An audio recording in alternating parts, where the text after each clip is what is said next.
Before we get into the episode, I am thrilled to announce that the EntreMD Business School is open for enrollment. The EntreMD Business School is the only school of its kind for physicians who want to build 6, 7, and multiple 7-figure businesses. Over the last 2 years, we have had hundreds of doctors go through the school with unbelievable results. Some of them run brands, some of them run private practices, some of them are coaches, some have other kinds of service-based businesses or product-based businesses. And we've had people come in and cross the 6-figure milestone, cross the 7-figure milestone, cross the multiple 7-figure milestone. You will be in a place where you'll get the coaching, the community, the accountability that you need to thrive as an entrepreneur, especially in the times that we're in. So maybe you've been following me for a while. Maybe you've been getting so much out of the EntreMD podcast and you've been wondering, how can I work with Dr. Una and the community more? Well, this is your chance. Come join us in the EntreMD Business School. It is application only. So go to entremd.com/business to turn in your application. I cannot tell you how many doctors have made statements like this. I recovered my investment in the first week. I recovered my investment in my bank account in the first 90 days. This is the best investment I've made in myself ever. I want you to have that kind of story, not just a story of building a great business that serves a lot and earns a lot, but having a business that gives you the freedom to live life on your terms. So don't wait any longer. entremd.com/business. And now for the episode. Hi, docs. Welcome to the EntreMD podcast, where it's all about helping amazing physicians just like you embrace entrepreneurship so you can have the freedom to live life and practice medicine on your terms. I'm your host, Dr. Una.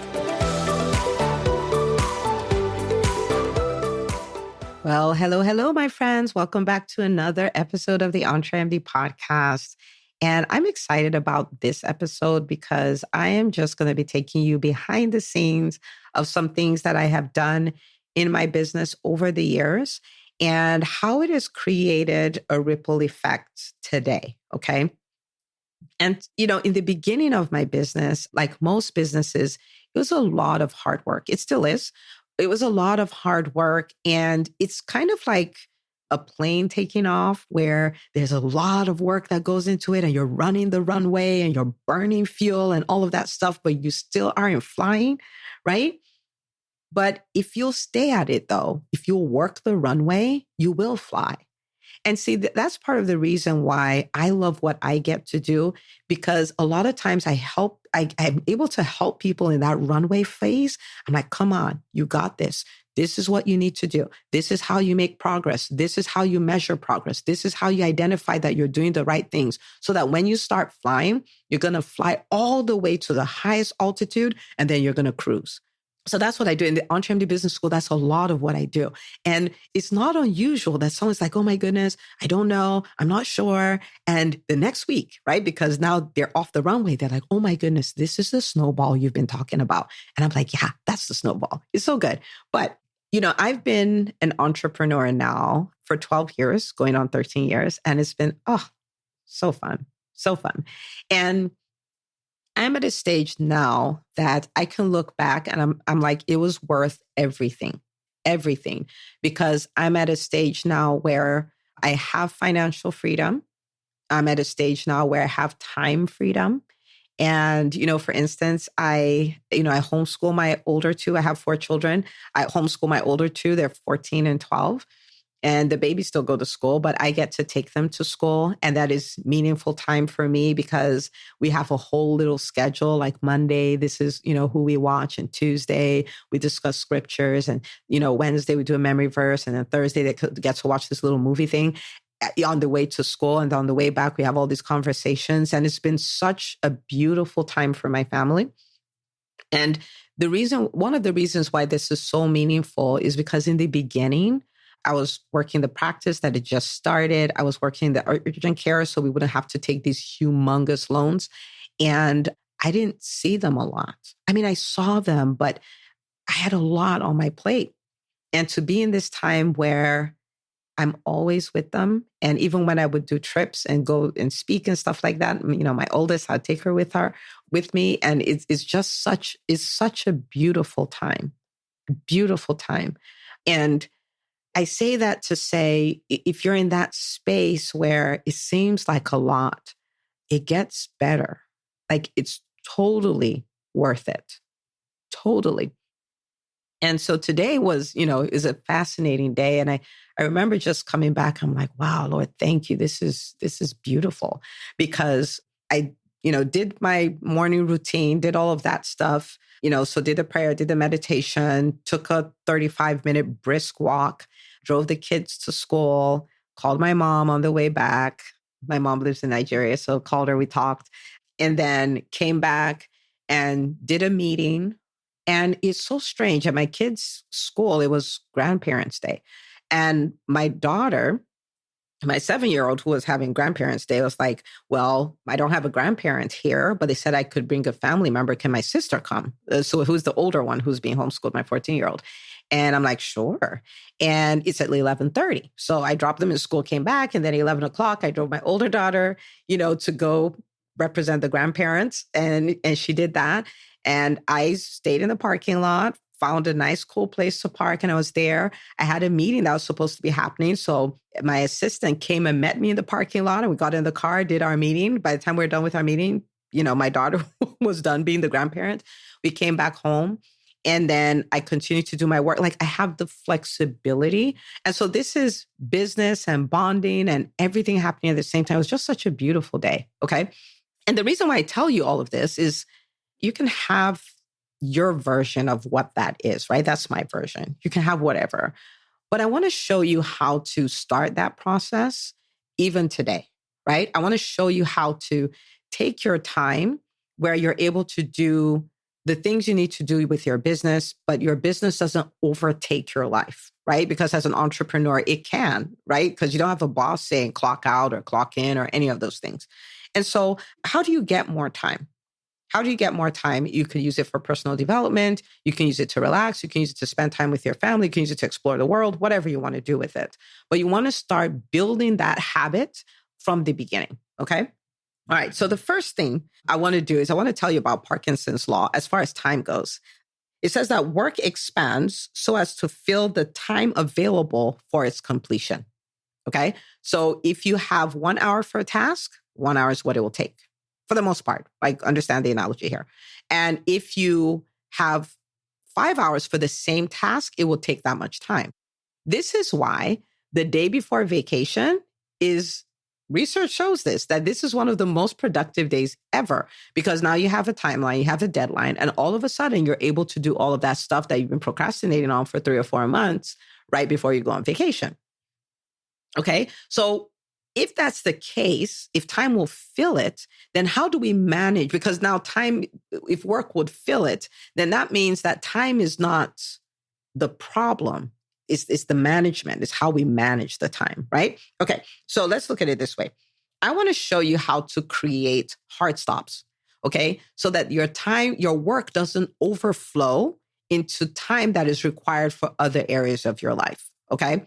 I first learned this with charting because I used to take charts home, and one day my kids came up to me. They were trying to talk to me. I'm like, go away, I'm charting, right? And I'm like, but you were away all day anyway. And now you come home and they can't even talk to you because you're charting. And then I learned from Brian Tracy that if you do not use your hard time well, so you're chit-chatting at work, you're hanging out, you're not doing charts with the time that you have and all of that, then you're going to have to give up your soft time to do more work, okay? All right, so how to create hard stops. And I'm going to give you 5 hard stops you can create. And then if you do these, you'll discipline your work to fit in the time allocated for it. And then you have this other time to do whatever you want with it. So the first thing is creating a hard stop on your research phase. Okay, so this is for full-on entrepreneurs, right? You want to start a podcast, but you've been researching for 4 months. Okay, you want to do an LLC, but you've been researching which lawyer you're going to use, or if you're going to use LegalZoom for the last 2 months. You've decided that you're going to introduce a new offer in your already very profitable business, and you have been researching it for 4 months, right? You have decided that, okay, I am going to do a podcast tour and I'm going to go on different podcasts so I can grow my audience. And you've been thinking of the best template that you're going to use to reach out to them. You've been wanting to hire somebody to be the practice administrator for your practice, or, somebody who will be the director of operations for your company. And you've been researching the best job description for the person and what their KRAs will be or their KPIs will be. And you've been doing this for months. What this does is it drains you of all your time. It drains you of all your energy. It creates such a big mental clutter, and you're stressed out, but there's no traction being made. There's no progress being made. Okay. And so you do hard stops for research. I am going to research this for X number of hours or X number of days. I'm going to talk to X number of people, 3 people, 4 people, whatever. I'm going to make a decision and I'm going to keep it moving. Think about the amount of time you would get back. I cannot tell you how many people I've worked with who are like, man, I'm so happy I finally launched this podcast. I've been meaning to do it for 2 years, 2 years, right? And so we're just going to set a time for your research. Boom, done. So hard stop. Okay, I'm going to research until this date and that's it. Okay, I'm going to get enough information I need to make a good decision, the end. Okay, so that's number one. Number two, second hard stop is the end of your workday. Okay, now, if you are a full-time entrepreneur, you know that the end of your workday could be midnight. You can wake up in the middle of the night and you're still working. You can do all kinds of things. Okay, but remember Parkinson's law. It says that the work expands so as to fill the time available for its completion. And so if you decide, I work an 8-hour work day, okay, so I work 9 to 5 and I'm done with an hour of lunch, then you decide that that's the end of my workday is 5 p.m. And then once it's 5 p.m., done. What that does is it will make your 9 to 5 so much more valuable because you get so much more done in it because you have to end at 5. Okay. And if you have kids and you're like, I don't know how I'll do that, you tell your kids, mom is going to go outside and play with you at 5 o'clock. If they're anything like mine, you're not going to be able to work past 5 o'clock. Okay. But the bottom line is make a hard stop. And so if there's anything that's uncompleted, it means you have to do it the next day. Right. And start that discipline, because that means that you can build a business and you can have a life. You want to have both. Okay. Okay. So that's number 2. Number 3, your hard stop is weekends. Okay. Which could look like I do not work weekends. Right. And for some of you, that may not be feasible. Okay. So maybe you're working a job and you're working the business, or you're at a stage in the business where it's sweat equity time. Right.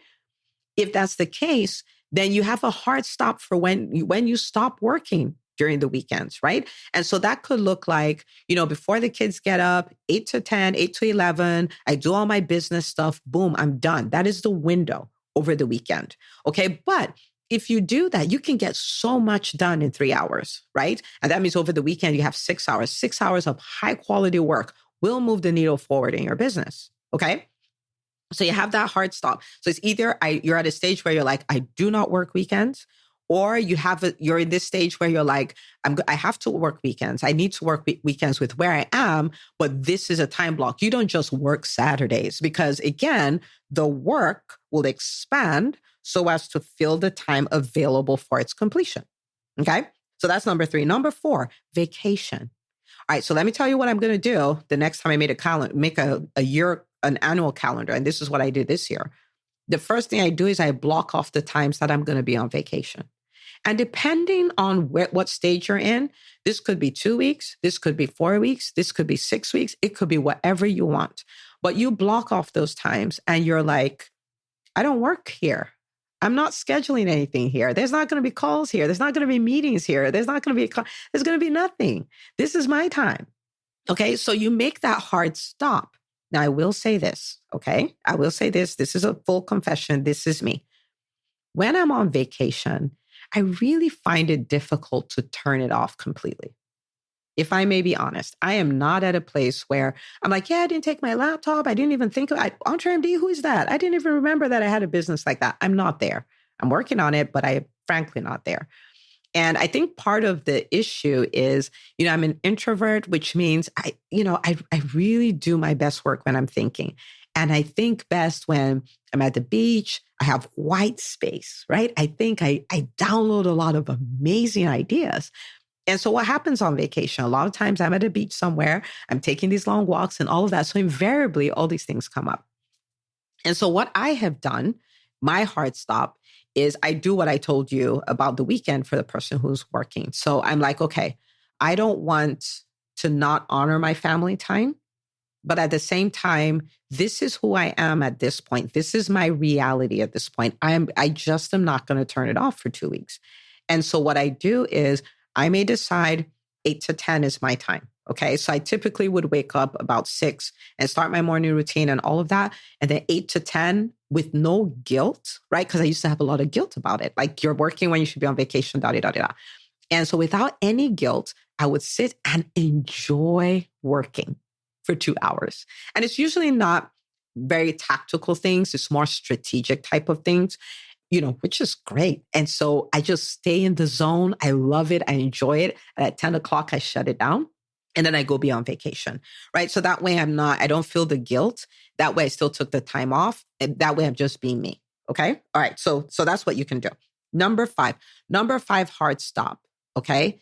Is delegation, in the sense of not allowing people who are supposed to do things in your business dump their stuff on you. Okay. And this is even with the thinking. I'll give you an example. So in my private practice, a lot of times an MA or a front desk person will come up to me and say, oh, this mom said she's upset because of XYZ. And I'm like, okay. And they're looking at me and I'm looking at them. And they're like, so what should I do about it? I was like, I don't know. What do you want to do about it? And they're like, I don't know. That's why I'm asking you. I said, okay, so you think about it. You come up with 3 ways you think we can handle it, and I'll give you direction on which one to pick. What am I doing? I delegated this task to them, and I need them not to just do tasks, but I need them to keep their thinking. I need them to think it through. So they gave me their monkey, because that's their job to think about that, right? They can consult with me and say, this is what happened, and this is what I want to do. What do you think? Right? Which is very different from you think for me. I'm like, that's my time to do my work. I'm not thinking for you. Right? And so in the same way, you want that hard stop there. If you have team members and those team members have roles, when they come, Brian Tracy describes it this way, like they come, it's like they have their monkeys and they want to leave their monkeys on your desk and walk away. I'm like, nopey nope. I do not want your monkey. Okay. So you do the thinking, you tell me what you think, and I will. So if I answer it and say, no, do it this way, I then tell them why. So what have I done? I've exported my way of thinking. And so the next time that presents itself, they'll know, oh, this is the way Dr. Una would handle this, right? Do you see what I'm saying? And so that hard stop, if you don't have it in place, then it puts you in a position where people keep dumping their stuff on you, and you're doing the work of 5 people in a 24-hour period or in an 8-hour work day, which is just not going to work. So that hard stop is, if somebody has a job and they want to dump it on you, you give it back to them. Like, I don't even touch them. I'm like, here's your monkey. You can have it back. I don't want it. I'm not touching it with a 10-foot pole. Okay. And so the way you do that is you have if someone comes back and is like, well, how do I do this? You're like, how do you think you should do it? Right? If it's something that you ask me that I'm going to have to Google, I have you Google. I'm not doing your Google search for you. Like, come on. And so you put that hard stop there so you can save your time. Because imagine if not only do you have your team doing tasks, but you have your team doing thinking for you. That is like beautiful. Okay. So I want you to think about it. You have hard stops on the research phase. You have hard stop on the end of the workday. You have a hard stop for the weekends. You have a hard stop for vacation, and you have a hard stop for delegation, right? Where everybody holds on to their own monkeys. Think about how many hours, days, weeks, months this will save you over time. Time that you can then spend maybe improving yourself, learning a new skill, right? Maybe a critical skill for your business, or time that you just spend sleeping better. So maybe now you sleep 8 hours a day. It will make Dr. Funke Afolabi Brown very happy. She's a sleep expert. She's a student in the EntreMD Business School. Phenomenal. Okay. Thought leader in the space. Okay. Maybe you use the time to spend it with your spouse, or you spend it with your children, or you'd go on an extra vacation, or whatever you want to do. Spa appointments once a month, right? Whatever you want to do. But these are 5 things you can do to get time back. So no matter the phase of business you're in, you can have the business and you can have the life. Okay. And that's what I hope you get, that you do this and you enjoy the journey. All right. So go do this. Go do this. And, burnout is at an all-time high in the physician community. So for this episode, I ask you, share it with another doctor in your life. Okay. Share it with another doctor who make such a profound, even if they only applied one. Now, I hope you're listening and you apply all 5, but even if you only applied one, it'll make such a significant difference in your life. I applied this when I learned about it first, when it came to charting. And from that day, I never brought charts home. Never, right? And it was such a game changer. Like, I close my laptop, boom, done. And when I'm home and available for my family, even though I'm building a business. Okay. All right. So go share it away. And I will see you, my friend, on the next episode of the EntreMD podcast. Hey, if you love listening to the EntreMD podcast, I want to invite you to join EntreMD On Demand. It is my signature subscription program that gives you access to a library of business courses designed to help you do one thing as a physician entrepreneur, and that is to thrive. Just head out to entremd.com/on demand, and I'd love to have you join us. See you on the inside.